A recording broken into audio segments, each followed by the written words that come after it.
शिव द्वारा वीरभद्र और महाकाली को दक्ष यज्ञ विध्वंस करने और विरोधियों को जला डालने की आज्ञा देना।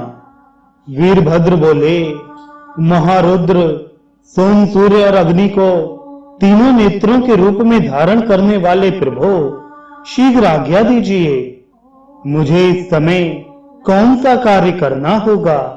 ईशान, क्या मुझे आधे ही क्षण में सारे समुद्र को सुखा देना है या इतने ही समय में संपूर्ण पर्वतों को पीस डालना है? मैं एक ही क्षण में ब्रह्मांड को भस्म कर डालूं या समस्त देवताओं और मुनीश्वरों को जलाकर राख कर दूं? शंकर, ईशान, क्या मैं समस्त लोकों को उलट पलट दूं या संपूर्ण प्राणियों का विनाश कर डालूं? महेश्वर, आपकी कृपा से कहीं कोई भी कार्य ऐसा नहीं है जिसे मैं ना कर सकूं। पराक्रम के द्वारा मेरी समानता करने वाला वीर न पहले कभी हुआ है और न आगे कभी होगा। शंकर, आप किसी तिनके को भेज दें तो वह भी बिना किसी यत्न के क्षण भर में बड़ा से बड़ा कार्य सिद्ध कर सकता है, इसमें संशय नहीं है। शंभो, यद्यपि आपकी लीला मात्र से सारा कार्य सिद्ध हो जाता है, तथापि जो मुझे भेजा जा रहा है ये मुझ पर आपका अनुग्रह ही है। शंभो, मुझ में भी जो ऐसी शक्ति है वह आपकी कृपा से ही प्राप्त हुई है। शंकर, आपकी कृपा के बिना किसी में भी कोई शक्ति नहीं हो सकती। वास्तव में आपकी आज्ञा के बिना कोई तिनके आदि को भी हिलाने में समर्थ नहीं है, यह निसंदेह कहा जा सकता है। महादेव, मैं आपके चरणों में बारंबार प्रणाम करता हूँ। आप अपने अभीष्ट कार्य की सिद्धि के लिए आज मुझे शीघ्र भेजिए। शंभो, मेरे दाहिने अंग बारंबार फड़क रहे हैं, इससे सूचित होता है कि मेरी विजय अवश्य होगी, अतः प्रभु मुझे भेजिए।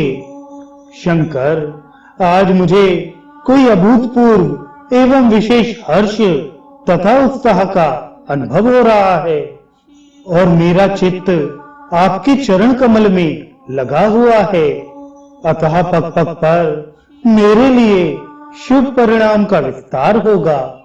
शंभो, आप शुभ के आधार हैं, जिसकी आप में सुदृढ़ भक्ति है उसी को सदा विजय प्राप्त होती है और उसी का दिनों दिन शुभ होता है। ब्रह्मा जी कहते हैं, नारद, उसकी यह बात सुनकर सर्व मंगला के पति भगवान शिव बहुत संतुष्ट हुए और वीरभद्र तुम्हारी जय हो ऐसा आशीर्वाद देकर वे फिर बोले। महेश्वर ने कहा, मेरे पार्षदों में श्रेष्ठ वीरभद्र ब्रह्मा जी का पुत्र दक्ष बड़ा दुष्ट है, उस मूर्ख को बड़ा घमंड हो गया है, अतः इन दिनों वह विशेष रूप से मेरा विरोध करने लगा है। दक्ष इस समय एक यज्ञ करने के लिए उद्यत है, तुम याग परिवार सहित उस यज्ञ को भस्म करके फिर शीघ्र मेरे स्थान पर लौट आओ।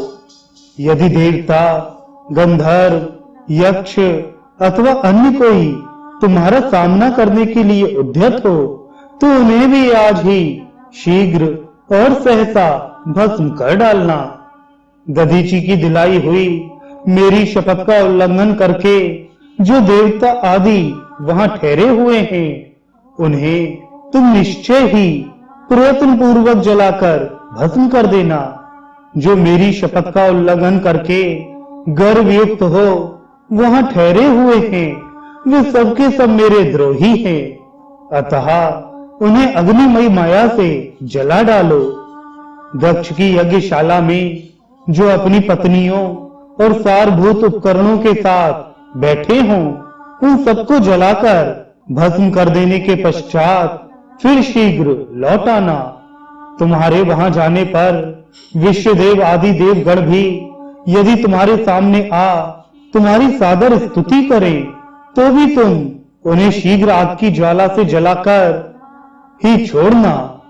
वीर, वहां दक्ष आदि सब लोगों को पत्नी और बंधु बांधवों सहित जलाकर कलश में रखे हुए जल को लीला पूर्वक पी जाना। ब्रह्मा जी कहते हैं, नारद, जो वैदिक मर्यादा के पालक, काल के भी शत्रु तथा सबके ईश्वर हैं, वे भगवान रुद्र लो रोष से लाल आंखें किए महावीर वीरभद्र से ऐसा कहकर चुप हो गए।